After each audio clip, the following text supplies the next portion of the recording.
La paracha qu'on va lire, Bezrat Hashem ce Shabbat, c'est Parashat Vayera. Le premier pasouk commence donc par le mot Vayera. Vayera elav Hashem be'elonei Mamré. Akadosh Baruch Hu, il s'est dévoilé à Abraham dans les collines de Mamré. Et Vehu Yoshev Petach Haoel Kechom Hayom. Le verset continue. Ça veut dire qu'Abraham, il était assis, malgré qu'il faisait très chaud, il était assis à l'entrée de sa tente. Et ce qu'il faut comprendre ici, c'est quelle est la spécialité de ce dévoilement. Mais il s'est dévoilé bien avant à Abraham. Quelle est la différence entre le dévoilement de maintenant et le dévoilement d'avant? Alors, pour comprendre qu'est-ce qui se passe, on va regarder la paracha d'avant. Donc juste la paracha d'avant, donc la semaine dernière, à la fin de la paracha. Encore une fois, la paracha, c'est plusieurs parchiotes qu'on lit chaque semaine, d'accord? C'est un paragraphe qu'on va lire chaque semaine. On va nous parler de la Brit Mila de Avraham Avinu. Avraham Avinu, à 99 ans, il décide de faire la Brit Mila. Et là, il va voir Mamré, son ami, il lui dit, je peux faire la Brit Mila, qu'est-ce que tu en penses? Et Mamré, il lui dit, ouais, c'est une bonne idée. Non seulement c'est une bonne idée, mais si Akadosh Baruch Hu te l'a dit, eh bien moi aussi je vais le faire. Et Mamré, il décide de faire la Brit Mila, et il donne l'exemple à Abraham de faire la Brit Mila. Donc, on comprend qui c'est Mamré. De nos jours, il y a une place comme ça, du côté du nord de Hebron, qui s'appellerait Mamré, mais est-ce que c'est vraiment le Mamré où Abraham, Akadosh Baruch Hu s'est dévoilé à Abraham? Personne ne sait, et on pense que c'est pas là-bas. En tout cas, comme beaucoup d'endroits que les gens ils veulent dire certaines choses, mais il n'y a aucune preuve que c'est là-bas. En tout cas, Akadosh Baruch Hu s'est dévoilé à Abraham, et la spécialité de ce dévoilement, c'est que Abraham il peut s'asseoir. Il peut s'asseoir et accepter et recevoir la divinité. Avant cela, chaque fois qu'Akadosh Baruch Hu se dévoilait à Abraham, il ne pouvait pas s'asseoir. C'était vraiment, d'abord, c'est pas un dévoilement, c'est un machazé, il voit une sorte de vision. Et tout cela parce qu'il a fait la Brit Mila. Dès qu'il a accepté de faire la Brit Mila, donc au fait d'accepter sur lui, d'avoir un pacte avec la Kadosh Baruch Hu, de mettre la divinité dans soi-même, donc il peut recevoir la possibilité de s'attacher à Kadosh Baruch Hu d'une autre manière. Là, l'importance de la Brit Mila, où la Brit Mila, Akadosh Baruch Hu, c'est un sorte de pacte qu'on a avec Akadosh Baruch Hu, mais c'est 13 pactes. Shlosh Esrei, il y a 13 fois dans la paracha de Brit, il va avoir marqué le mot Brit. Brit, ça s'appelle le pacte. Ça s'appelle, on fait comme entre deux personnes qu'on veut faire un pacte, d'accord, un accord. Alors, le Brit Mila, ça représente l'accord qu'un juif il a avec Akadosh Baruch Hu. Et donc, on a dit dans la paracha précédente, déjà dans le shiur d'avant, qu'il a attendu qu'Akadosh Baruch Hu lui ordonne pour faire la mitzvah de Brit Mila. Et comme Akadosh Baruch Hu lui a ordonné, il a fait. Donc, il avait une mitzvah qui a été ordonnée par Akadosh Baruch Hu et qu'il a fait. Donc, si on veut, il y avait une force divine qui se trouvait dans lui. D'accord? Alors, donc, on comprend, maintenant, Avraham Avinu, le troisième jour du Brit, c'est un moment qui fait très très mal. D'où c'est qu'on apprend que le troisième jour du Brit, c'est un moment qui est très très très douloureux. On apprend ça après, on va voir que il y a un certain, on peut pas dire il y a un certain homme qui était le dirigeant de Shrem, qui a kidnappé Dina. Et quand il a kidnappé Dina, il a torturé, etc. Et les frères de Dina ont voulu se venger de cette personne. Alors, ils ont rusé. Ils m'ont dit à tout le monde, faites la Brit Mila, c'est bien, si vous voulez. Si vous ferez la Brit Mila, on va vous donner, vous pourrez prendre nos filles, etc. On va pouvoir se marier, on va être un peuple. Et ils ont, ah ouais, ça vaut la peine, se marier avec des juifs, ça vaut la peine, on va faire la Brit Mila. Quand ils ont fait le Brit Mila, ils sont venus le troisième jour, ils ont tué tout le monde. Non, ils n'ont pas fait de cadeau. Quelqu'un qui veut tuer le peuple juif, quelqu'un qui veut souiller l'âme du peuple juif, alors il faut savoir se battre contre lui. Et avec ruse. Pas lui faire une guerre normale, il faut le faire avec une ruse. Donc on voit que le troisième jour, c'est un jour qui est très, très, très douloureux. C'est pourquoi ils ont entendu le troisième jour. Et le troisième jour de la Brit Mila, Abraham, qui a 99 ans, il décide de ne pas rester chez lui. Il pouvait rester chez lui. Il pouvait avoir comme on dit dans l'armée, un guimel. Ça veut dire celui qui est en Israël sait ce que c'est. Ça veut dire il n'est pas obligé de faire son service. Donc il pouvait rester chez lui. Au lieu de rester chez lui, il a décidé de sortir dehors. Et quel moment de la journée il a décidé de sortir dehors? Kechom Hayom. Kechom Hayom, c'est le moment le plus chaud de la journée. Alors, qu'est-ce qu'Abraham il faisait au moment le plus chaud de la journée? Et pourquoi il sort? S'il a mal, s'il est malade, pourquoi il sort? Parce qu'Abraham, malgré qu'il a 99 ans, malgré qu'il est arrivé au Darga, donc au niveau de Brit Mila, il se dit, je dois quand même avancer dans le travail d'Akadosh Baruch Hu.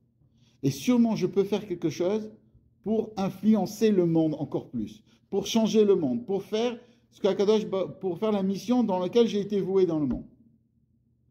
Et il se dit, c'est quoi ma mission? La mission d'Abraham, c'est pas la même mission que Yitzhak. Il y avait Yitzhak et il y avait Abraham. Le tafkid d'Abraham, c'est d'essayer d'influencer le monde. Comment il influence le monde, on va voir ça, mais d'essayer de changer le monde qui était autour de lui. Parce que Abraham, on dit que c'est le chesed, c'est la bonté. La bonté, il donne, il veut toujours donner, il veut toujours influencer, changer les gens qui sont autour de lui. Le tafkid de Yitzhak, je ne sais pas si vous avez remarqué, qu'est-ce qu'il fait Yitzhak? Cette fois-ci, je vais vous demander une question au milieu du cours. Qu'est-ce qu'il fait Yitzhak? Il puise, il creuse un puits, il creuse un puits, il creuse un autre puits, il creuse un autre puits. Alors on se demande, qu'est-ce que ça veut dire que Yitzhak, il creusait des puits? On comprend qu'ils avaient besoin de l'eau, mais de nous raconter ça qu'il creusait un puits. Tout le monde qui avait besoin de l'eau, il creusait un puits. Mais si la Torah nous raconte ça, ça veut dire qu'au fait, Yitzhak, il voyait qu'il y avait de la terre, il voyait qu'il y avait des pierres, il voyait qu'il y avait quelque chose, mais il arrivait à voir dans la matière, dans la terre, dans tout ce qui est simple, il arrivait à voir de l'eau. Et non seulement de l'eau qui jaillit, de l'eau qui sort. Il arrivait à voir dans le monde, dans l'humanité, il arrivait à voir le bien que l'humanité a. Donc lui, il ne cherchait pas à changer les gens, mais Yitzhak, il changeait à faire ressortir, à rejaillir le bon qu'il y a dans les gens. C'est une autre sorte de travail.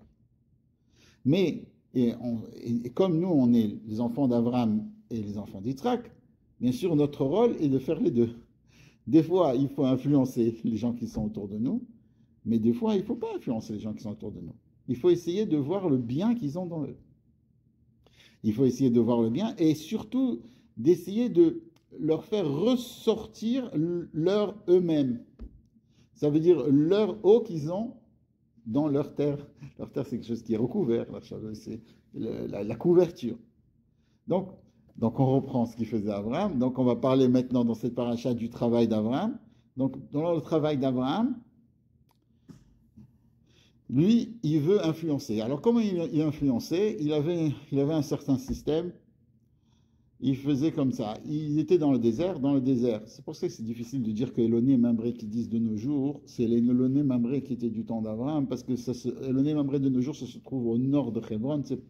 On peut dire que c'est encore désertique, mais bon, c'est une bonne question. Et Abraham, il s'est trouvé dans le désert.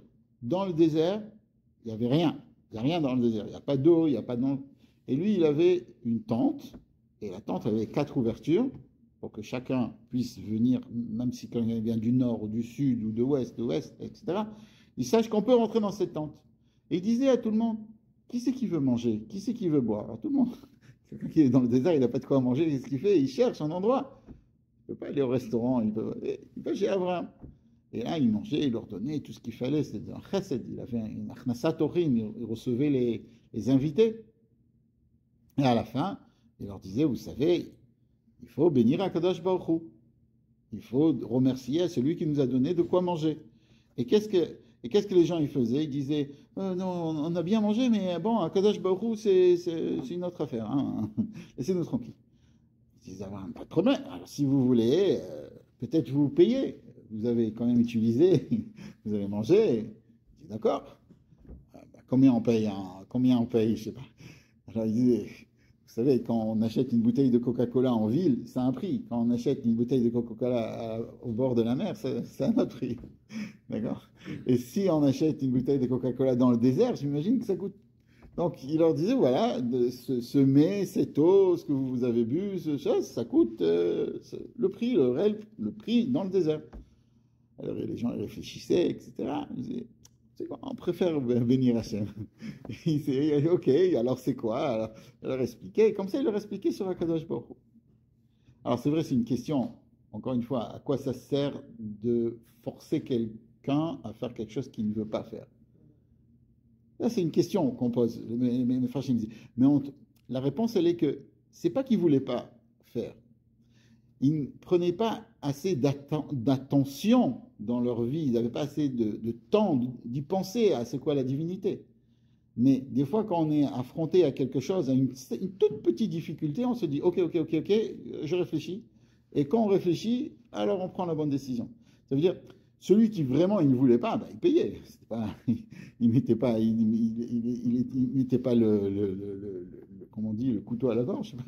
Il leur disait, bon, faites ce que vous voulez. Mais des fois, on a besoin, Akadosh Baruch Hu, il nous envoie des choses comme ça qui ne sont pas très très dures, mais il nous envoie des petits trucs comme ça pour nous réveiller un petit peu. Et ça, c'était, si on veut, le kivun d'Abraham. Donc, Abraham, ce qu'il faisait, c'est, ok, il faut publier la lumière divine dans le monde.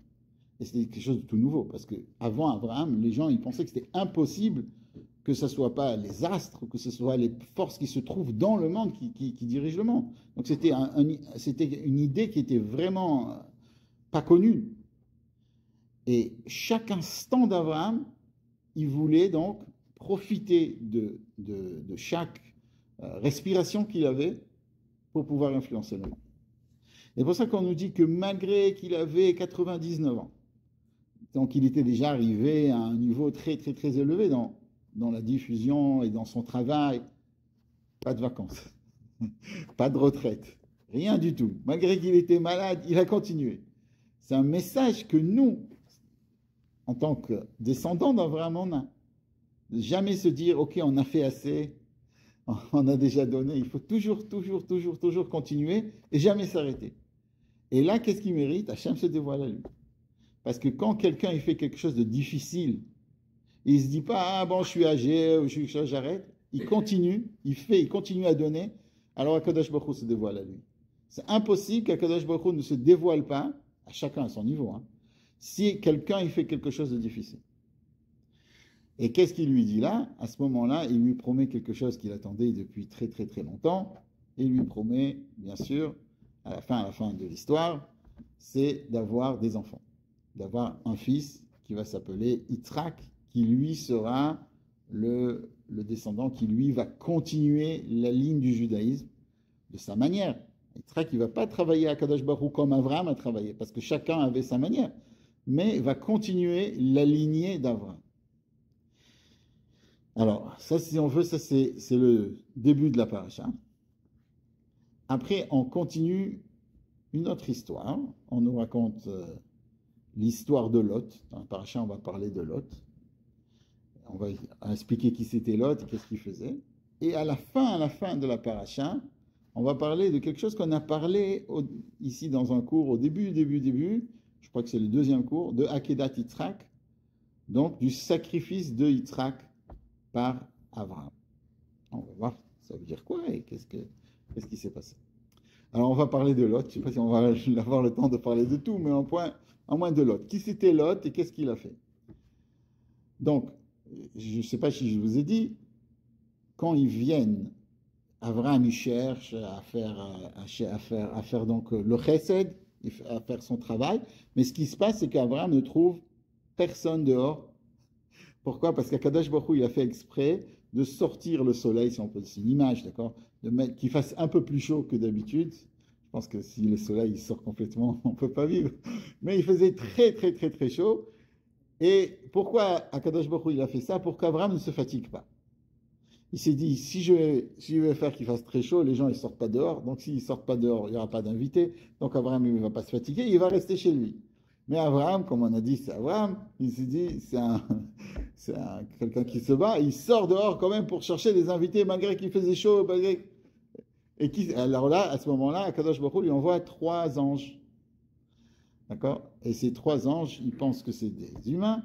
Et là, il leur sert un festin. D'accord? Et il y a marqué comment il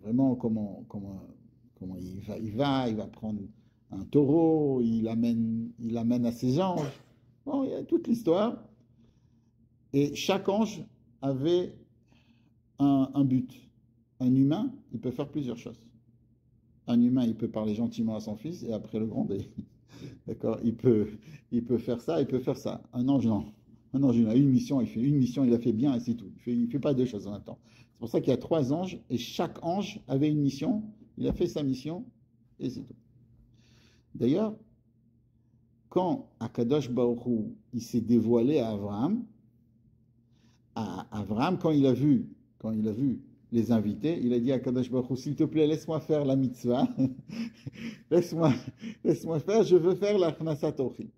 De là, on apprend l'importance de c'est quoi vouloir donner.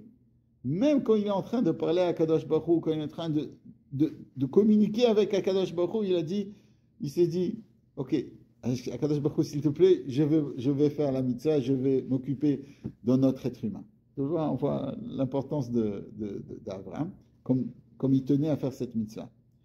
Et il y a marqué que quand Akadosh Baruch Hu, il s'est dévoilé à lui, il ne l'a pas soigné. Il ne l'a pas soigné. Parce qu'Abraham, il a demandé de faire la mitzvah d'une manière naturelle. Il n'a pas voulu de réduction. Il n'a pas dit, ah bon, ok, parce que j'ai fait le... Il voulait que ce soit d'une manière naturelle, exactement comme tout le monde est guéri après 3 jours. Et de là, on apprend aussi, nous, en tant qu'humains, l'importance, le fait même de venir voir quelqu'un, même si on ne lui amène rien, de venir visiter quelqu'un de malade, l'importance que ça a de visiter un malade. C'est pour ça que la Gemara, elle dit que celui qui veut ressembler à Akadosh Baruch Hu, c'est quelqu'un qui fait du gmilut chesed, quelqu'un qui donne. Et d'où on sait qu'Akadosh Baruch Hu, il donne? Parce qu'on voit qu'Akadosh Baruch Hu, il a visité le malade. Alors les commentaires, ils disent, bien sûr, Akadosh Baruch Hu, il a visité le malade pour soigner Abraham. Non, ce n'était pas pour soigner Abraham. Celui qui devait soigner Abraham, c'était l'ange. Akadosh Baruch Hu, il est venu tout simplement pour parler à Abraham. Parce que quand on vient, de là, la Gemara, elle apprend que quand on vient, on parle à quelqu'un, on a un lien avec lui quand il a quelque chose de difficile, alors on va dans le chemin d'Akadosh Baruch Hu. Ça, c'est le chemin d'Hachem. De donner un bon mot à quelqu'un, même si on ne peut pas l'aider. Le fait de parler à quelqu'un, c'est une mitzvah, même si on ne peut pas l'aider. Et la Gemara dit, de là on apprend aussi que des fois, de sourire à quelqu'un, c'est plus important que de l'aider financièrement. Parce que quand on sourit à quelqu'un, quand on lui donne de l'attention, qu'il est là, qu'il existe, ça le rend important. Bon, ça c'était une parenthèse. je termine la parenthèse et je continue. Alors, après qu'on a vu comment Abraham, il était gentil, il était bon, il voulait donner, bon, on voit l'opposé. Lot, lui, il n'est pas l'opposé, mais il va habiter à Sdom. C'est quoi Sdom? Je ne sais pas si vous avez entendu ce mot-là, Sdom va Amora. Sdom va Amora, c'était des gens qui étaient il faisait, le roi de Sdom, il avait 2 noms. Ça veut dire, non seulement il faisait du mal à Kadosh Baruch Hu parce qu'il faisait Avodah Zarah, s'il énervait, si on peut parler comme ça, mais il faisait du mal aux humains. Et eux, ils avaient une théorie comme ça, que bien sûr, ils pensaient qu'ils étaient très très intelligents. Ils disaient, on n'a pas le droit d'aider les gens. Et celui qui aide les gens, alors, c'est l'inverse d'Abraham. Celui qui aide les gens, eh ben, il se bat contre la divinité. Bon, pourquoi? Quel rapport? S'il y a un pauvre, c'est qu'Akadosh Baruch Hu, il a voulu qu'il soit pauvre. s'il y a un riche, c'est qu'Akadosh Baruch Hu a voulu qu'il soit riche. Si le riche maintenant il va donner aux pauvres, qu'est-ce qui va se passer? Il veut changer le décret divin. Donc celui qui change le décret divin, c'est une abomination. Et il faut le tuer. C'est pour ça que dans Sodome, c'était le contraire. Celui qui aidait quelqu'un, d'accord, celui qui aidait quelqu'un, ben, il fait l'inverse de la volonté divine. De là, on voit que quand on ne va pas d'après quelque chose de divin, un code divin, une Torah, une loi divine, là où l'homme, il peut arriver.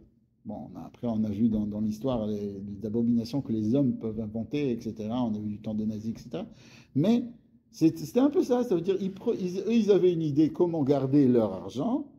Donc, quand on a une idée, on essaye de la mettre avec une théologie. Et comme ça, on est sûr de nous. Si on veut, quand on dit en hébreu le mot tzedaka, c'est pas comme dans toutes les langues. Dans toutes les langues, ça s'appelle charity, ou charité, d'accord, en français. C'est quoi charité? Charité, c'est-à-dire il y a quelqu'un de pauvre, et moi je suis bon, je suis gentil, je lui apporte de l'importance et je lui donne quelque chose. En hébreu, tzedaka, ça vient du mot tzedek. Tzedek, ça veut dire de la justice. De la justice. Ça, c'est la différence. Parce que nous, comment on voit la tzedaka, comment le juif il le perçoit, si j'ai une possibilité d'aider quelqu'un, c'est qu'Akadosh Baruch Hu m'a mis à cette place pour que je l'aide. Parce qu'on a dit dans le cours d'avant que nous, notre rôle, c'est quoi? C'est de faire la mission divine dans le monde. Donc, si on a la possibilité d'aider quelqu'un, ça peut être financièrement, ça peut être avec un sourire, comme on a dit, ça peut être tout simplement d'avoir de la sympathie pour quelqu'un, d'accord? Si on aide quelqu'un, on fait ce qu'Akadosh Baruch Hu veut faire. Donc, on fait de la justice, on fait du tzedek, on fait le tzedek dans le monde. Eux, ils pensent que eux, ça vient du côté de l'homme. Alors, du côté de l'homme, pourquoi tu veux faire compte ce que Hachem dit? Mais nous, on voit tout du côté d'Akadosh Baruch Hu. Donc, si Akadosh Baruch Hu m'a donné à moi, c'est parce qu'il m'a choisi à moi comme son émissaire pour faire le bien. Et ça, c'est ce qu'il y a un passou comme ça qui va terminer sur Abraham, que c'est exactement l'inverse de Sodome et Amora, qui dit, moi, je veux faire le bien, je veux que moi et mes enfants fassent le bien dans le monde. Il y a une histoire comme ça qu'on raconte, il y a plusieurs histoires, mais il y a une histoire où il y avait... Cette histoire-là, elle est racontée dans plusieurs midrashim, et chaque midrash, il raconte, c'est la même histoire, mais avec des petits détails qui différencient. Une fois, c'est un arabe qui vient le voir, l'autre fois, c'est un... c'est pas d'importance, mais l'histoire, dans tous les midrashim, c'est la même histoire.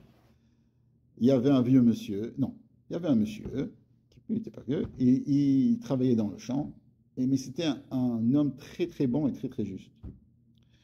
Et il rencontre quelqu'un, donc dans chaque midrash c'est marqué qui c'était quelqu'un, mais en fait c'était Eliyahu Hanavi. Et il voit le monsieur, il lui dit, tu sais, tu es tellement juste qu'Akadosh Baruch Hu veut te donner un certain nombre d'années d'abondance. Il veut te donner 7 ans, on va dire, 7 ans d'abondance. Alors, quand c'est que tu les choisis? Tu les choisis maintenant, mais après on va te les prendre. Hein. Tu as juste 7 ans. 7 ans, tu vas être très très riche, tu as toute l'abondance, tu vas avoir ce que tu veux. Est-ce que tu les veux maintenant ou tu les veux à la fin de ta vie? Et si tu les prends maintenant, après tu vas être pauvre. Donc tu vas être riche, après tu vas être pauvre. Si tu les prends à la fin de ta vie, tu es parti du monde avec la richesse. Alors qu'est-ce qu'il a dit? Un homme intelligent, qu'est-ce qu'il dit? Il dit, je vais demander à ma femme.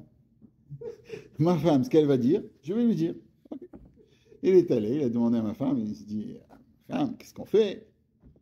Elle lui a dit, écoute, ne t'inquiète pas, dis-lui qu'il donne maintenant, après on verra. Ok, il est retourné, il est retourné, il a dit à le monsieur, il était là, c'était Eliyahu Hanavi, donc il ne savait pas que c'était Eliyahu Hanavi. Il y a toute une histoire, comment il a cru qu'au début, il lui a dit, va-t'en, qui tu es, pourquoi tu me prends pour un rigolo, je travaille et tout. Bon, on ne va pas rentrer dans tout ça, je veux juste expliquer Il lui a dit, ok, donne-moi maintenant. Et sa femme, qu'est-ce qu'elle a fait?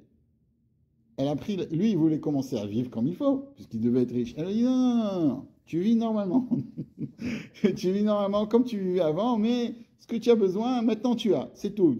Tu auras, tu auras à manger comme avant, mais un petit peu plus. Tu vois, pas des maisons, pas des toutes options sur la voiture. Une petite voiture normale et ça suffit. Bon. Et comme ça, il a vécu sa vie pendant 7 ans. Et sa femme, chaque fois, avec l'argent, elle donnait à tout le monde, à chaque personne qui avait un besoin financier, etc., elle lui donnait. Et elle a fait énormément de chesed autour d'elle. Et bon, le mari ne comprenait pas pourquoi on ne peut pas un peu profiter si on a de l'argent, mais bon. À 7 ans, jour au jour, il revient, il y a un avis. Il dit, bon, tu sais, je vais te reprendre ton argent. Je lui dis, attends. Avant de reprendre mon argent, quand tu me l'as donné, je demandais à ma femme. Maintenant, quand tu me le reprends, je vais lui redemander. Je me dis, ok, va demander à ta femme. De toute façon, je vais te le reprendre. Non, il faut qu'elle donne sa permission. Bon, va voir sa femme. Et là, la femme, elle lui sort un carnet comme ça, avec toutes les tzedakot qu'elle a fait pendant les 7 ans. Et elle lui dit, tu donneras ça à ce monsieur, et tu lui diras, si tu trouves quelqu'un qui peut garder mieux la richesse d'Akadosh Baruch Hu que nous, alors passe-lui la richesse. Alors Eliyahu Hanavi, il a vu ça, il a regardé, il a dit, ok, vous avez bien gardé la richesse d'Akadosh Baruch Hu, vous étiez des bons shluchim, des bons envoyés par Akadosh Baruch Hu, vous pouvez encore garder votre argent. Et ça, c'est un midrash. Mais le midrash, il veut nous dire que chaque fois qu'on a quelque chose, chaque fois qu'on a un don, chaque fois qu'on a quelque chose, au fait, si Akadosh Baruch Hu nous l'a donné, c'est pour le donner, pour continuer à le donner. Et alors, l'histoire, elle est que à Sodome et Gomorrah, c'était l'inverse, d'accord? Et non seulement il voulait pas donner, mais chaque personne qui donnait de l'argent, il était tué.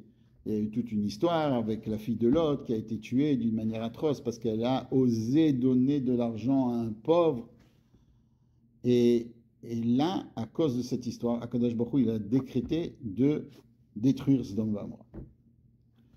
Et quand il a détruit Sodome et Gomorrah, Abraham, il n'a pas laissé. Il n'a pas dit, bon, puisque c'est des méchants, il faut qu'ils meurent.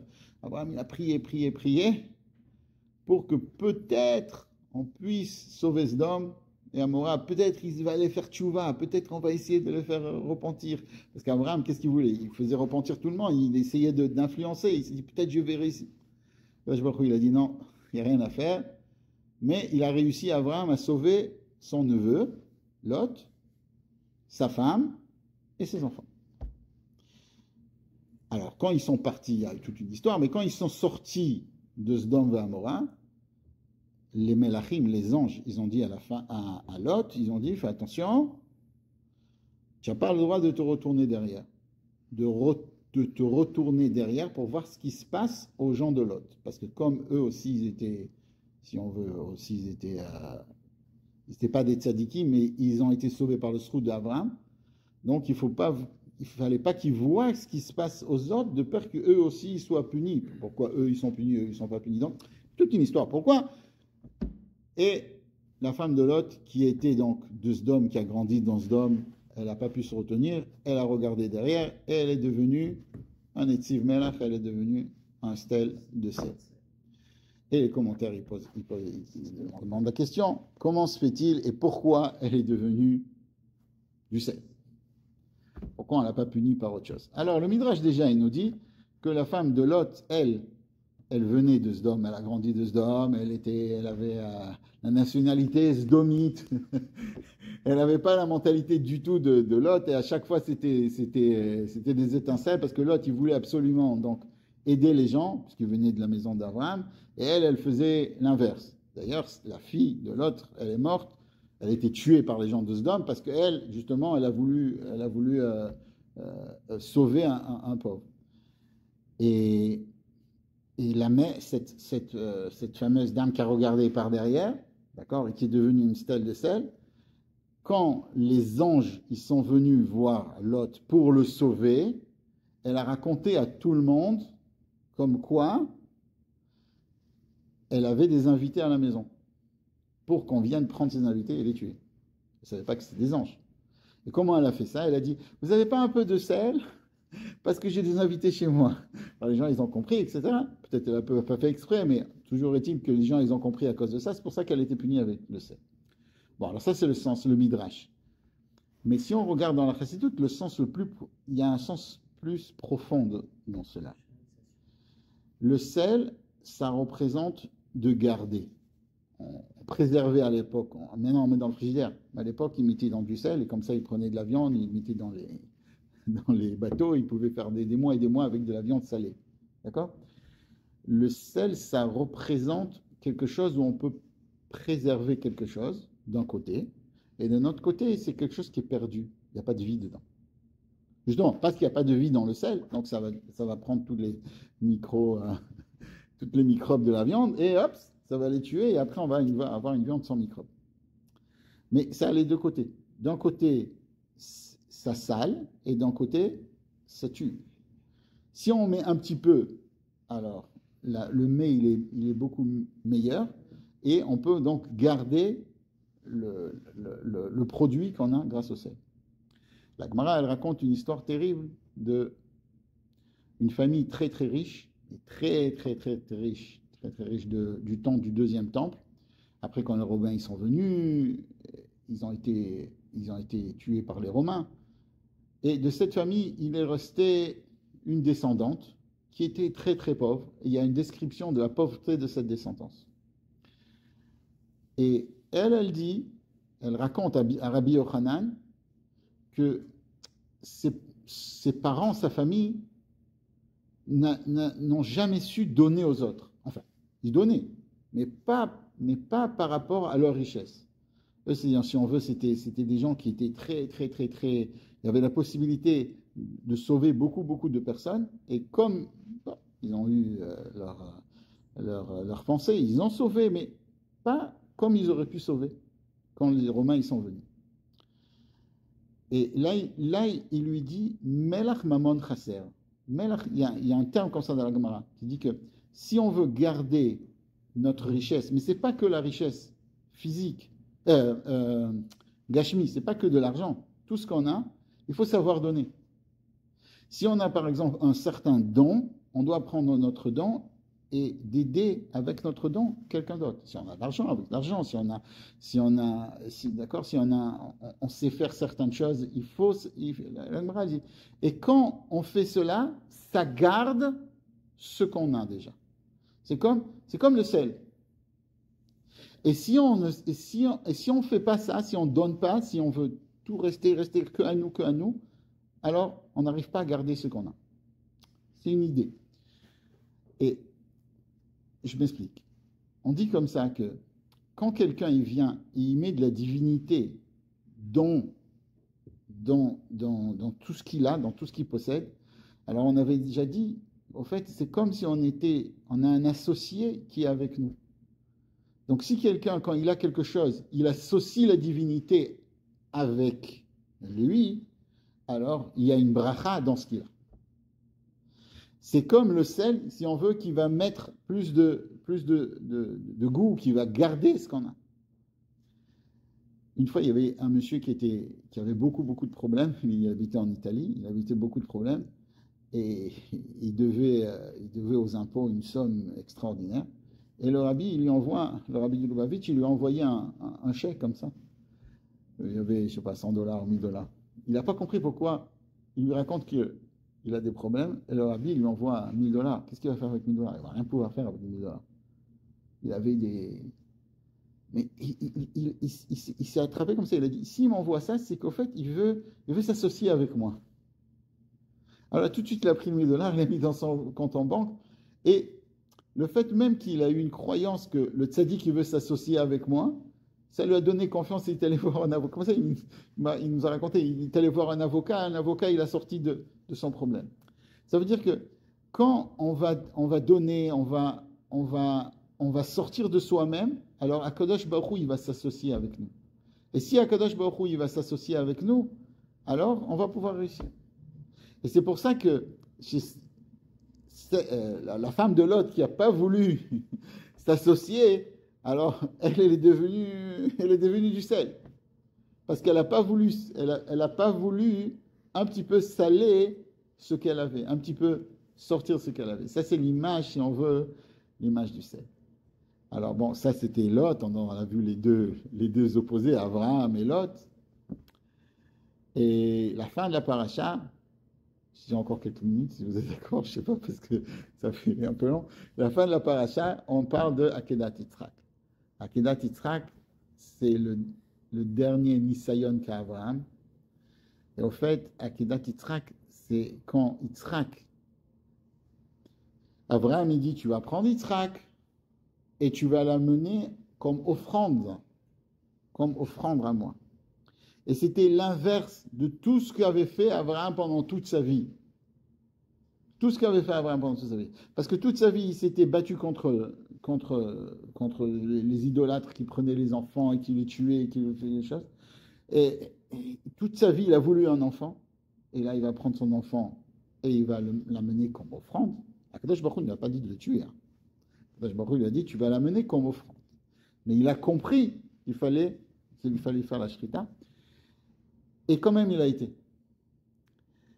Et ça, si on veut, ça c'est de là on apprend la force de la neshama, de l'âme d'un juif.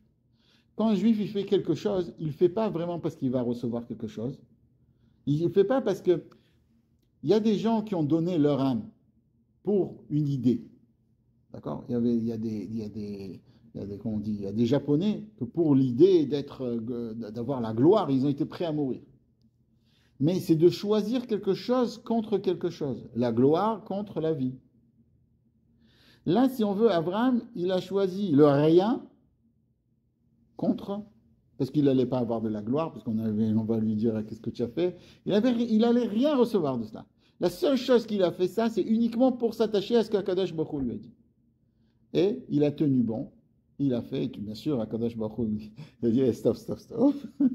je voulais juste voir jusqu'à quel point, comme ça ils font dans l'armée pour savoir si quelqu'un il est vraiment, quand il monte dans des endroits vraiment secrets, des fois ils le prennent, ils font semblant qu'il est attrapé par des ennemis pour savoir s'il va sortir le secret ou pas. Mais la personne ne sait pas qu'il est pris par les amis. Mais là, Kadosh Baruch Hu lui dit non, c'est pas ça ce que je voulais. Je te dis de le monter en tant qu'Ola et à la place, donc, il amène le Korban.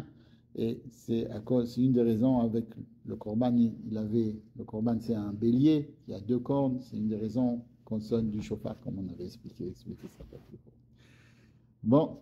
Alors, Bezrat Hashem, qu'on passe une bonne semaine et qu'on se rattache dans notre semaine, qu'on pense à Kadosh Baruch Hu et qu'on pense à donner à l'autre et à essayer d'influencer les gens qui sont, et de faire du bien autour de nous comme Abraham. Voilà, question.